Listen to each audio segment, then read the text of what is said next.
Que usted tome mi mente, Señor, mi garganta, Padre, en el nombre poderoso de Jesús, Señor. Que su Espíritu Santo tome el control y empiece a tocar cada corazón y cada vida, Señor. En esta hora hoy establecemos su trono, Señor, y su reino en este lugar, Padre. Quita todo lo que estorba, Señor, toda distracción, Padre, toda obra del diablo, Señor, todo ataque. Hoy lo cancelamos en el nombre poderoso y maravilloso de Cristo Jesús. Cubre este lugar con tu sangre preciosa, Señor, y manda ángeles, Señor, a este lugar, Padre, en el nombre poderoso y maravilloso de Cristo Jesús, Señor. Hoy nos ponemos en sus manos, Señor. Amén y amén. Aleluya. Puede tomar su lugar, mi hermano, y vamos a abrir la Biblia en Jueces capítulo 17, versículo 6.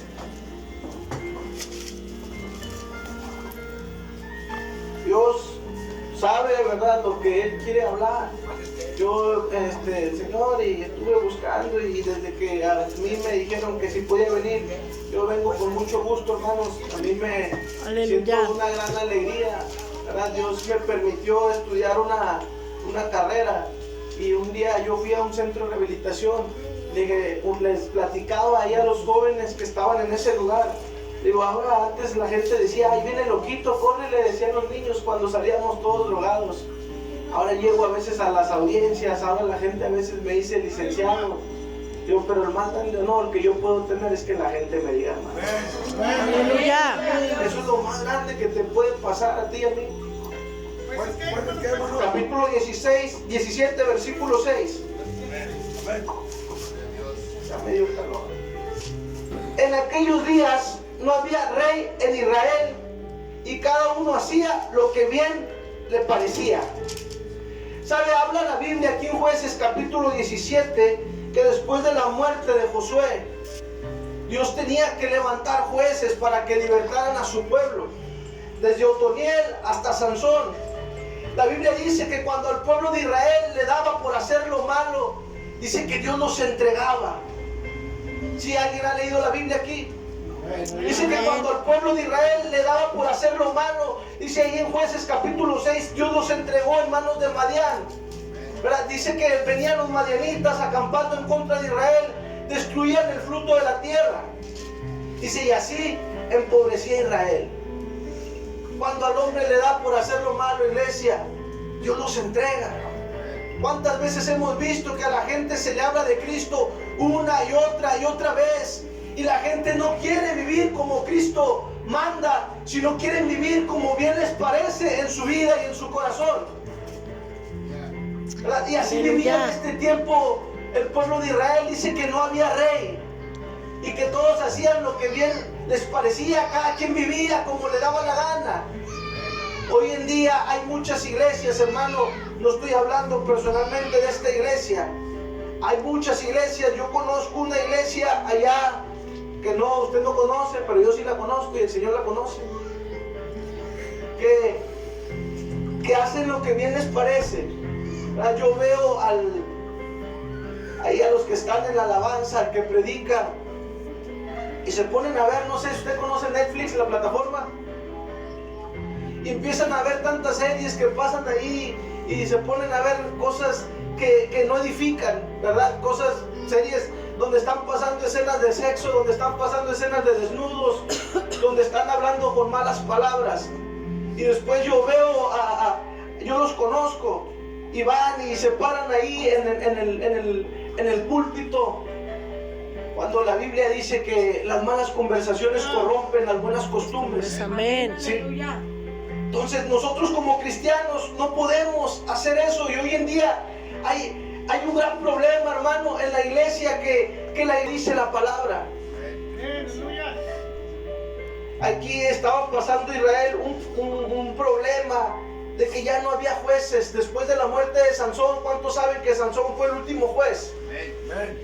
Y yo no sé si Sansón estaba meditando yo en la palabra, si Sansón le daría un mal ejemplo al pueblo, porque yo no veo, dice que él juzgó a Israel durante varios años, pero yo no veo a Sansón orando por el pueblo.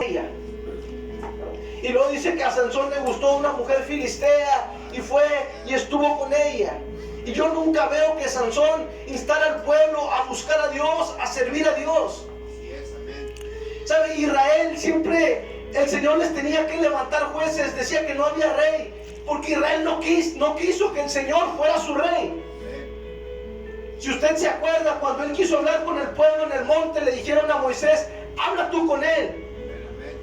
Si recuerdan ahí en la Biblia, dice que Jehová tronaba desde el monte y ellos se asustaron y dijeron, habla tú con Dios, nosotros no queremos hablar con Dios.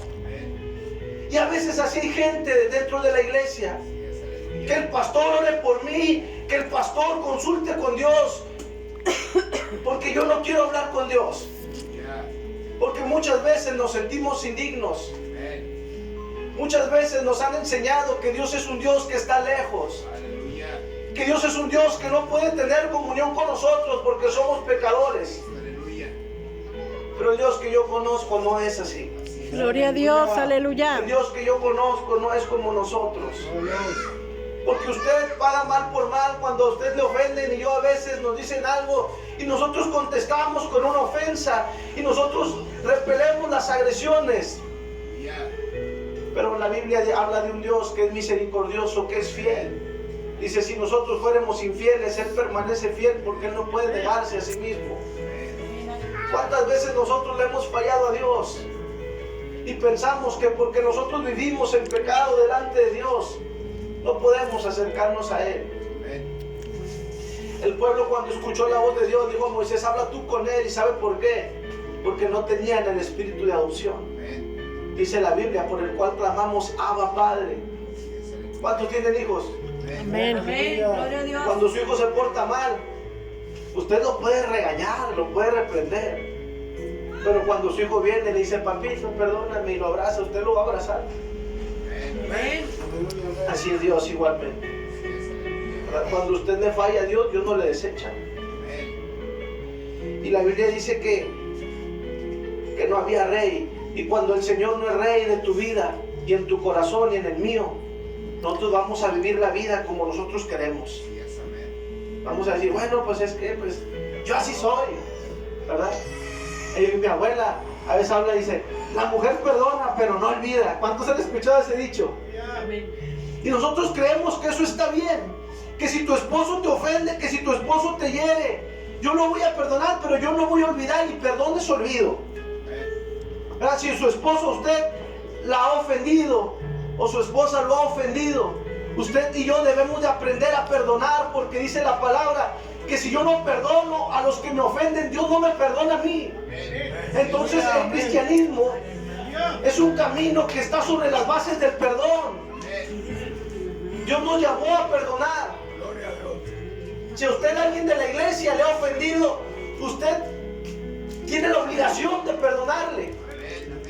Porque si usted no perdona al que le ha ofendido, usted no puede tener comunión con Dios. Amén. Amén, aleluya. Ahora dice la Biblia que cada uno hacía lo que bien le parecía. Mire, cuando la gente no tiene visión de a qué Dios le llamó en una iglesia, vive la vida como bien le parece. A veces pensamos que Dios nos llamó simplemente para estar sentados, que Dios nos llamó simplemente para escuchar al pastor, para escuchar a la hermana Irma. Pero debemos entender una cosa, que cuando Dios nos llama para servir. Aleluya. Hay mucha gente que se cree incapaz de servir a Dios, que cree que no puede servir a Dios, que no tiene la capacidad. A lo mejor porque no sabes cantar, porque no sabes predicar. Pero la Biblia dice que hay diversidad de dones, diversidad de ministerios. Pero el Espíritu que opera todas las cosas es el mismo. Gloria a Dios. A lo mejor usted no sabe cantar, pero usted puede abrazar a alguien que necesita ser abrazado. Amén, A lo aleluya. mejor usted no puede predicar, pero usted puede cocinar. Y puede llevar comida a los hospitales porque hay gente que tiene hambre. Y la Biblia dice que en aquel día el Señor nos va a decir, porque estuve enfermo y no me visitaste. Aleluya. Tuve hambre y no me diste de comer. Tuve sed y no me diste de beber. Tenemos que entender una cosa, iglesia. El Dios que nos llamó a servir. Dice la palabra que cuando el Señor habla a Moisés y le dice, vas a ir delante de Faraón y le vas a decir que deje ir a mi pueblo. Vamos a abrir la Biblia en Éxodo capítulo 3. Lo sabré yo, mi hermano, si Dios no es un Dios proveedor. Cuando tenía 8 años y 6 años, yo me acuerdo, vengo de un hogar disfuncional. Mis padres se habían divorciado, se habían separado. Se separaron porque se divorciaron como 15 años después. Y vivimos escasez, vivimos necesidad. Y cuando tenía hambre le decía, ¿qué vamos a comer, abuelita? Y ella me decía, Dios proveerá, hijo. Ya le hablaron, Cristi. Le mandaron un giro de los Adame y llegaba dinero y Dios nos daba de comer. A veces a las 8 de la noche no habíamos comido nada. Y le decía, abuelita, ¿qué vamos a comer? Le decía, Dios proveerá. Y yo conozco, iglesia, un Dios que es proveedor. Yo conozco un Dios que es sanador. Yo conozco un Dios que es libertador. Aleluya, amén. Vale, que vive. ¿Verdad? Y a veces pensamos que eso es todo. Que usted vino a sentarse para que Dios le ayude solamente. Que usted vino a sentarse para que Dios le sane de su enfermedad solamente. Pero aquí en Éxodo capítulo 3 vamos a leer del 10 al 12. Dice que le habló Dios a Moisés y le dijo, ven por tanto ahora y te enviaré a Faraón para que saques de Egipto a mi pueblo, los hijos de Israel. Entonces Moisés respondió a Dios, ¿quién soy yo para que vaya a Faraón y saque de Egipto a los hijos de Israel? Y él respondió, ve, porque yo estaré contigo, y esto te será por señal que yo te he enviado. Cuando hayas sacado de Egipto al pueblo, serviréis a Dios sobre este monte. ¿Qué dijo? Cuando hayas sacado de Egipto al pueblo, ¿qué vas a hacer? Dice, serviréis a Dios. Aleluya, amén. Vas a servir a Dios, iglesia. Es un mandato. No solamente vinimos aquí para que Dios nos bendiga, para que Dios nos ayude. Ciertamente Dios es nuestro ayudador. Amén.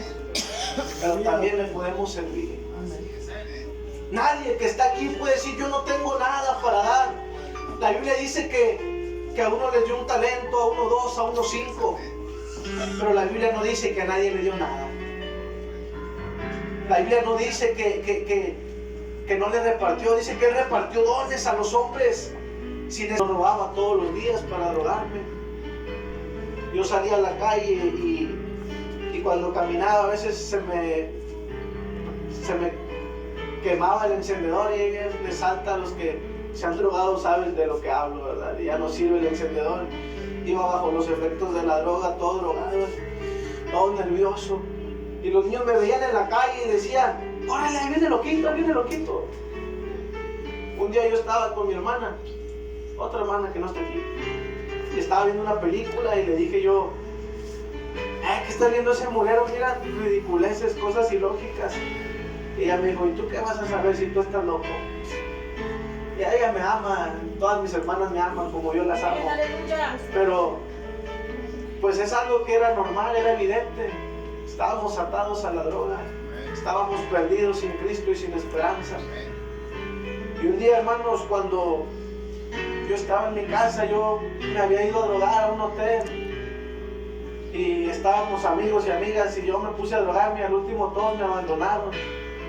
Yo me quedé ahí drogándome después que salí. Cuando yo salí de ahí, me fui a mi casa y me fui a un taxi y yo escuchaba que decían, ¿cuál es tu 12? No, que yo voy de aquí para allá. Y eso es normal entre los taxistas. ¿Para dónde vas? Tiene una central de radio. Pero bajo los efectos de la piedra yo decía, me va a entregar a la policía. Y me bajaba rodando del taxi, le abrí la puerta y me bajé. Y llegué a mi casa y cuando llegué, pues me metía las manos a las bolsas para buscar a ver si me quedaba un pedazo de piedra. Y me quité los pantalones y me puse un chor y los andaba volteando. Y dije, no, pues si yo traía una feria, compré tanto morero, ¿a poco no se me quedó un pedacito aquí? Y después anduve buscando por toda el patio con el encendedor, me quemé todo el dedo, a ver si había un pedazo de piedra ahí. Puse un banco, busqué en el abanico del techo y le daba la vuelta y le buscaba a ver si había un pedazo. Y de repente sentí ganas de morirme, porque mi papá fue drogadicto hasta que Cristo lo alcanzó. Durante casi Aleluya. 40 años fue drogadicto, adicto a la marihuana, a la piedra, al alcohol, a las pastillas. Y llegaba, y a veces llegaba a la casa y nos golpeaba. Porque esa es la vida que la droga le da al hombre y a la familia del hombre. O dice la Biblia, dice que Madián les hacía la guerra y así empobrecía a Israel. ¿Cuántas personas, cuántos hombres, cuántos hombres van y se gastan el dinero de la semana? O a veces ni el dinero de la semana, a veces lo que roban, lo que ganan de cualquier manera. Y en vez de llevar comida a la casa, se empiezan a drogar. Bueno, yo conozco esa vida, mi hermano, porque es la vida que mi padre nos dio.